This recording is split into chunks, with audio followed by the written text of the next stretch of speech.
Bonjour. Dans cette troisième vidéo de ma série sur le calcul littéral, je vais vous montrer beaucoup d'exemples où on est amené à produire une expression littérale. Donc, il y a des exemples de niveau cinquième, des exemples de niveau quatrième et des exemples de niveau troisième. Donc, les élèves de cinquième, vous pouvez regarder la vidéo. S'il y a des exercices qui vous semblent compliqués, c'est normal, hein, c'est vraiment une vidéo pour tout le cycle. Mais il y a sûrement tous les premiers exemples du début que vous pourrez comprendre. Les élèves de troisième, ce serait vraiment bien que vous compreniez l'ensemble des exemples et que vous sachiez les refaire tout seul. On va commencer par quelque chose de très simple. J'ai un segment AC dont le milieu s'appelle B et je sais que la longueur AB, on ne la connaît pas mais on l'appelle X. Et on vous demande d'exprimer la distance AC en fonction de X. Donc sur mon schéma, je peux déjà redessiner que AC c'est tout ça et que BC c'est X aussi, hein, je le sais grâce au codage.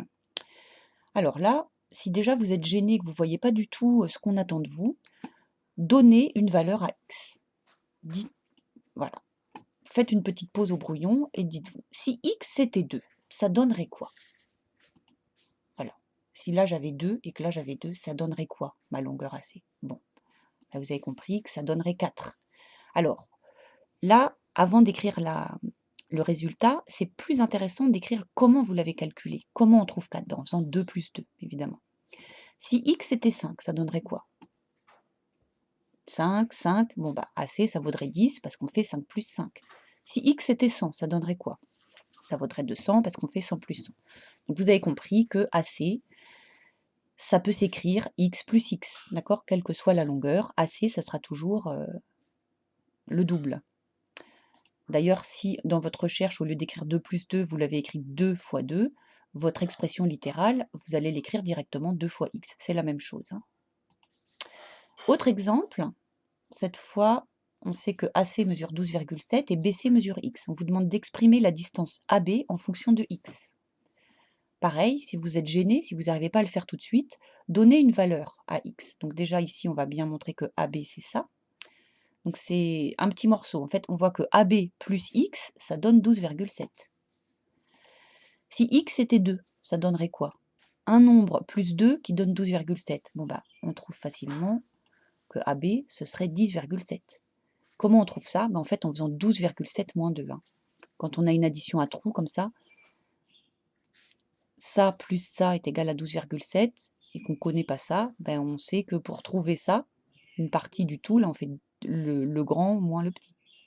C'est peut-être pas très clair, mais ce qui est sûr, c'est que l'expression littérale qu'on obtient, c'est ça, 12,7 moins x. Ok? Autre exemple avec des aires, exprime l'aire du portail en fonction de x. Voilà, un portail composé de 2 planches qui ont la même largeur, qu'on appelle x, et on sait qu'on veut que la longueur soit 3,5 mètres. Alors là, on va essayer de l'écrire directement. L'aire d'un grand rectangle, c'est la longueur fois la largeur. C'est donc 3,5 fois x plus x. On peut l'écrire aussi 3,5 fois 2 fois x. Et là, on peut calculer le 3,5 fois 2. Ça donne 7 fois x, qu'on écrit 7x. Voilà l'expression littérale, vous voyez, complètement simplifiée.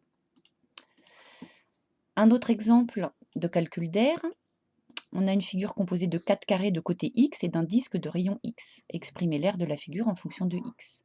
Alors, on arrange un petit peu notre énoncé. X, c'est à la fois, c'est le même x qui correspond au rayon du disque et au côté d'un carré, de chaque carré.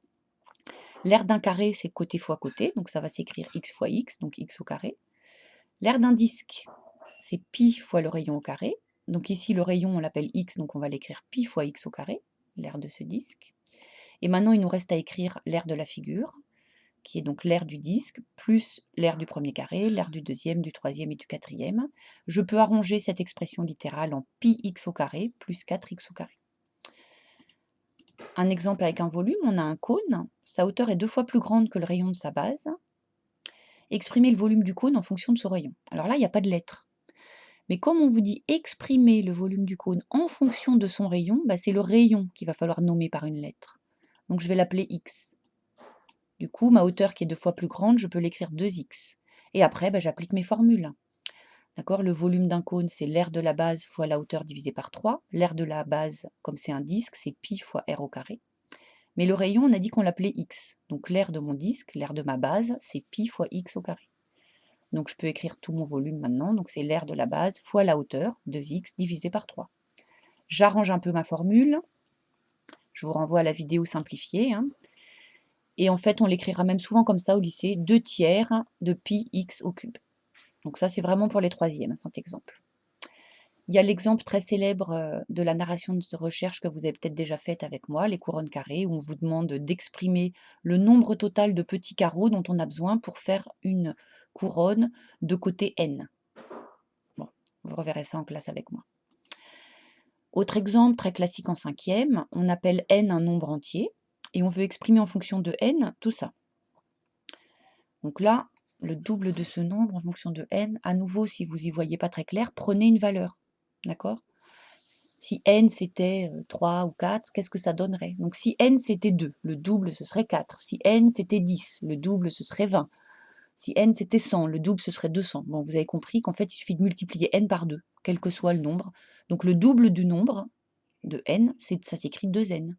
Le triple, 3n. La moitié, comment on calcule la moitié? Il suffit de diviser par 2, donc c'est n sur 2. Le nombre entier suivant, si n c'est 72, le nombre entier suivant c'est 73. Si n c'est 125, le nombre entier suivant c'est 126. Qu'est-ce qu'on fait comme opération? On ajoute 1. Et vous avez compris du coup que le nombre entier précédent, on l'écrirait n-1. Voilà, tout ça ce sont des expressions littérales que nous avons produites nous-mêmes. Exemple très classique, un programme de calcul. Choisis un nombre, multiplie-le par 10, enlève 3, multiplie par 2, ajoute 4, annonce le résultat. En général, dans des exercices ou dans les problèmes comme ça, on vous demande toujours de faire le calcul pour un nombre qu'on vous propose. Donc là, il faudra aller voir la vidéo calculer une expression littérale qui va bientôt arriver. Donc il suffit de... Bon là c'est facile, hein, on applique le programme de calcul. Donc moi ce que je vous conseille, on va commencer, hein, donc 2, je multiplie par 10, ça fait 2 fois 10. Au lieu d'écrire les résultats tout de suite et puis de faire plein de petits calculs séparés, essayez de vous obliger à l'écrire directement sous la forme d'un unique enchaînement d'opérations. Ça facilite grandement la suite. Donc, enlever 3, vous voyez, je l'écris directement à la suite. Tout ça, il faut que je le multiplie par 2. Tout ce que j'ai calculé avant, je le multiplie par 2. Donc là, il ne faut pas que j'oublie les parenthèses.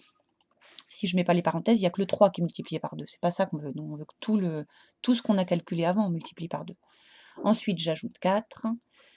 Et ensuite, je calcule... Ah oui, là, j'ai souligné, pas en vert, parce que ce n'est pas une expression littérale, puisqu'il n'y a pas de lettres. Mais vous allez voir qu'elle va nous aider à construire l'expression littérale dans la question suivante. Donc ça, on calcule en respectant les règles des opérations, les règles des priorités. On trouve 38. Voilà. Exprime le résultat en fonction du x. Donc, je ne l'ai pas dit, mais on va dire que x, c'est notre nombre de départ. Et je veux écrire tout ça avec un enchaînement d'opérations où il y a x dedans.